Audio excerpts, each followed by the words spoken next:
आता सत्यजात देवाचं स्थान म्हणजे कसं आहे की या ठिकाणी कलशाचा मंत्र बोलला जातो. तर या ठिकाणी ओम कलशाय नमः कलशस्य मुखे विष्णू, हे कलशाचं मुख आहे.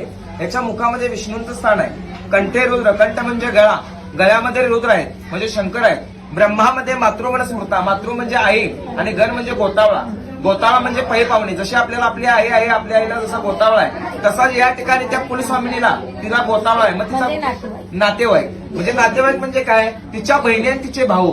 मग तिला बहिणी, तुमची कुलस्वामिनी असो माझी कुलस्वामिनी आहे. महाराष्ट्रामध्ये आणि कोणाची कुलस्वामिनी, तिला 23 बहिणी, 3 भाऊ आणि कुलस्वामी, एक तुमची कुलस्वामिनी, अशा 27 देवींचं स्थान याच्यामध्ये आहे. आता ते कोणकोणत्या, गौरी पद्मा सुची चैवम सावित्री विजया जया देवसेना सोदा मातृका लोकमातृका तुष्टी पुष्टी चामुंडा दुर्गा, तुमची कुलस्वामिनी 23. आणि 3 भाऊ कोणते, गणपती, आपल्या घरची जो इडापिडा घेऊन जातो तो क्षेत्रपाल, आणि तिकडे ठेवलेला आहे तो वास्तू पुरुष, वास्तुशांतीला पुरणार आहे तो वास्तू पुरुष. असे किती झाले, 27. आणि पहिले 3 देव कोणकोणते, ब्रह्मा विष्णू आणि महेश. पण हे वरचा भाग जो आहे कलशाचं डोकं आहे. काय आहे, कलशाचं डोकं. याच्या डोक्यावरती 4 वेदांचे 4 ब्राह्मण बसलेले. कोणकोणते, ऋग्वेद येतो, यजुर्वेद, सामवेद आणि अथर्ववेद. या ठिकाणी हा विधी पूर्ण होण्यासाठी 7 नद्यांचं पाणी एकत्र झालेलं घेऊन यावं लागतं. पण ते घेऊन येणं शक्य होणार आहे का आपल्याला, म्हणून 7 नद्यांचा संगम कशामध्ये घडवतो आपण, या कलशामध्ये. तो कसा, त्या नारळाच्या शेंडेवरती आपण एक पळी पाणी टाकतो. तर का टाकतो, त्याच्यामध्ये काले काय, पावसाला वरून नाव दिलेलं, सॉरी. तर आपण या ठिकाणी 7 नद्या एकत्र केव्हा येतात, पावसामध्ये. म्हणून आपण काय बोललो, जलबिंबाय विद्महे महादेवाय धीमहि तन्नो वरुण प्रचोदयात.